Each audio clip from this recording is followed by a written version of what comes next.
ایک مرتبہ شیر، بھیڑیے اور لومڑی نے اکٹھے شکار کرنے کا ارادہ کیا۔ ان تینوں کو جنگل سے ایک نیل گائے ملی، ایک بکرا ملا اور ایک خرگوش ملا۔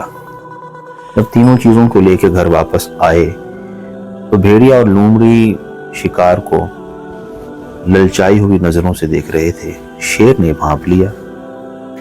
اس نے بھیڑیے سے کہا کہ تم ان تینوں چیزوں کو ہم تینوں کے اندر بانٹ دو۔ بھیڑیے نے کہا حضور، نیل گائے آپ کے لیے، بکرا میرے لیے اور خرگوش لومڑی کے لیے۔ شیر کو غصہ آیا، اس نے پنجہ مار کے بھیڑیے کا پیٹ پھاڑ کے رکھ دیا۔ لومڑی یہ منظر دیکھ رہی تھی۔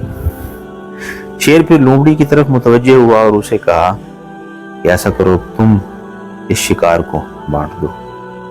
لومڑی نے کہا بادشاہ سلامت، مسئلہ ہی کوئی نہیں ہے۔ نیل گائے آپ صبح کے ناشتے میں نوش فرمائیں، بکرے کو دوپہر کے کھانے میں نوش فرمائیں اور مرغی کو رات میں آپ نوش فرما لیں، یہ کون سا مشکل ہے؟ تو شیر لومڑی کے اس منصفانہ فیصلے سے بڑا خوش ہوا اور خوش ہو کے اس نے پوچھا، ہے لومڑی، تم نے یہ انصاف کہاں سے سیکھا ہے؟ تو لومڑی نے سر جھکا کے ادب سے کہا کہ حضور والا، بھیڑیے کے انجام سے سیکھا ہے۔ مولانا روم یہ واقعہ نقل کرنے کے بعد کہتے ہیں کہ عقل مند وہی ہے جو دوسروں کے انجام سے عبرت حاصل کر لے۔